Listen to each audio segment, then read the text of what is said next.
Hi, I'm Sarah Taylor. I'm an awakening trail guide and an intuitive energy healer. And today I want to talk about what happens with the disorientation of the release of these conceptual overlays, these identities and these narratives that we've been living by our whole life when they fall away. We think that awakening to non-duality, to oneness, to unity is going to feel really great all the time. But the system gets used to it. It's interesting in the beginning.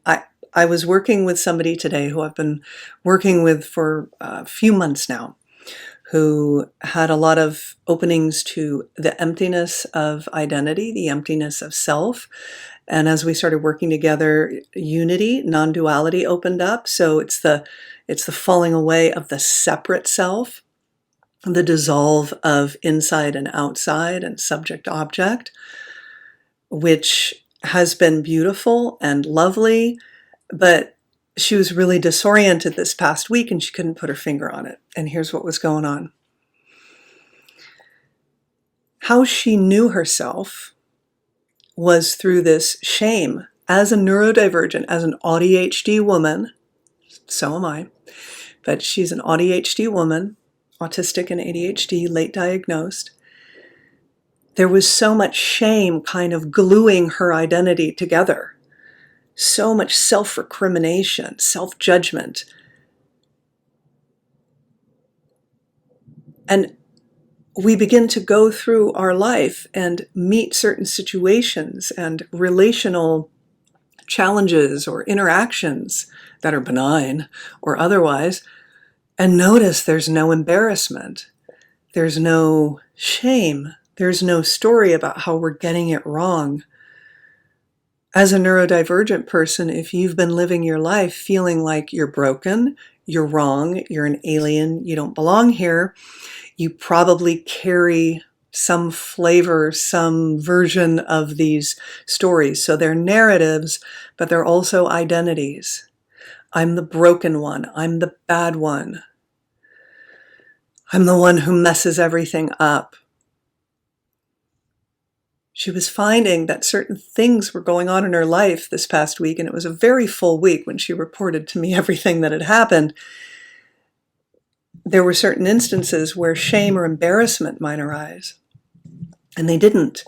And in those moments, there was this feeling of groundlessness, no ground to stand on. Disorienting. And the mind, which is still in operation even after a profound realization, especially when our system's getting used to it, said, is there something wrong? Doesn't feel like anything's wrong. What is this? Minds want to figure things out, not a problem.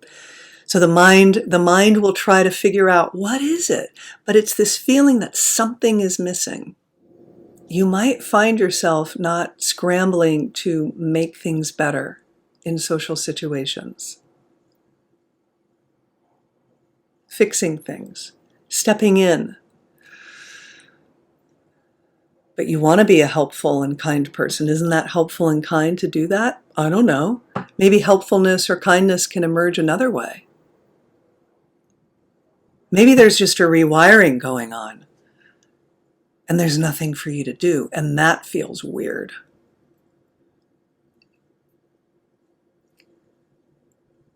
The absence of what once helped you navigate the world, how you need to be, how you should be in the world, your habits, your history, all of that has informed how you relate and the choices you make. And so this student of mine was experiencing just this flow that there's nothing for her to really do. Things are just happening. Without those identities, without those conceptual overlays, without the narratives. And when things went wrong, that was also delicious and delightful. There can be this sense of universal humanity that comes online, making a mistake in front of people, and instead of, the shame and embarrassment or whatever, sort of this, look at that. Look at us humans. Wow. It kind of feels delightful sometimes when I fuck up and that something goes wrong. And it's like, ooh, look at that. Life being juicy and full and textured, and humanity showing up.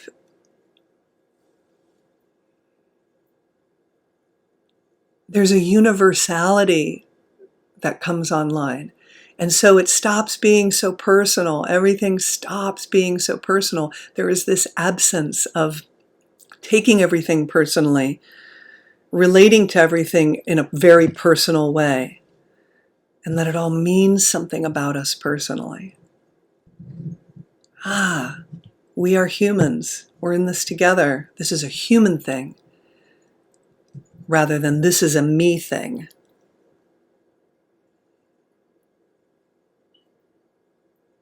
So this disorientation of these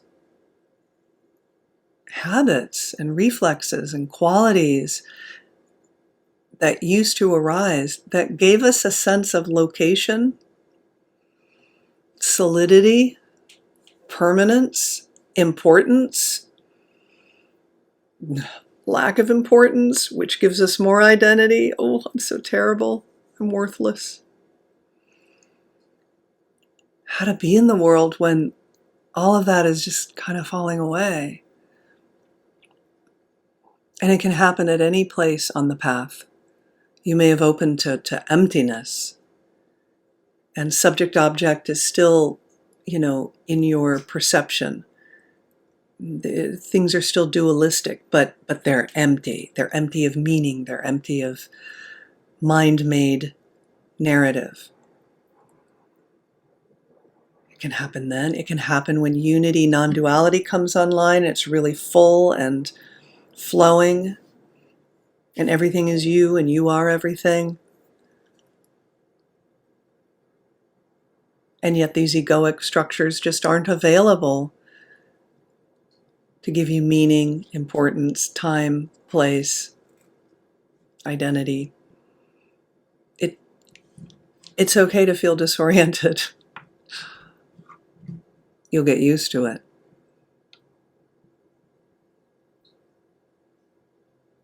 So that's what I wanted to share today. Let me know how you're doing in the comments on your spiritual path. What is falling away for you? What is emerging? What is flowing? And do you notice how everything's always changing? It's all always changing. So if this was helpful to you, please like, subscribe, hit the bell to be notified about upcoming videos, share it if you think somebody can benefit from it. And till next time.